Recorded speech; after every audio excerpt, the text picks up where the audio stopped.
సంవత్సరాలు, మీరు ఒక 40 సంవత్సరాలు, తెలుగుదేశం వాళ్ళు 20 సంవత్సరాలు. ఉండిలో ఉన్న నిధులను మీరు తిన్నారు తప్పితే పులిహోర దద్దోజనాలకు ఎప్పుడు మంత్రి వచ్చినా పులిహోర దద్దోజనం తినిపోయారు తప్పితే ఏనాడైనా మీ ప్రభుత్వ ఖజానా నుంచి ఏకాన పైసలు ఖర్చు పెట్టినారు. ఎమ్మెల్యే, స్థానిక ఎమ్మెల్యే బీర్ల ఐలయ్య గారు, ఈఓ భాస్కర్ గారు కేసీఆర్ సృష్టించిన సంపదను దోషిపెడుతున్నారు. అంతేగాని ఈ ప్రభుత్వ ఖజానా నుంచి ఏకాన పైసలు ఇయ్యాటి వరకు రాలా. అది బోను తగుదునమ్మా అని చెప్పి ఈ రేవంత్ రెడ్డి ప్రభుత్వం విజన్ ఆఫీసరో బైజన్ ఆఫీసరో పెట్టిండట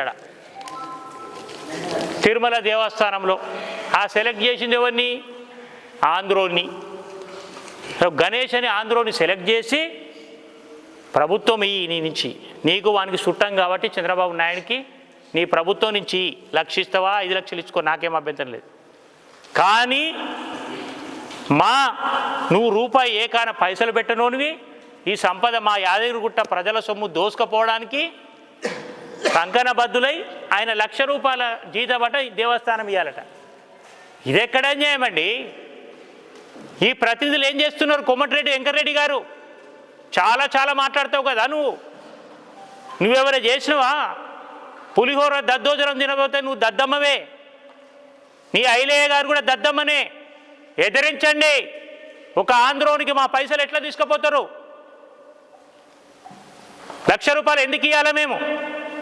దయచేసి అది విరమించుకోవాలని చెప్పి కమిషనర్ కూడా మా నాయకులు కలిశారు. ఇప్పటికి కూడా హెచ్చరిస్తున్నాం, మా దగ్గర నుంచి డబ్బులు ఇవ్వద్దు, మా దేవస్థానం డబ్బులు ఇక్కడనే ఖర్చు చేయాలా. Like and subscribe.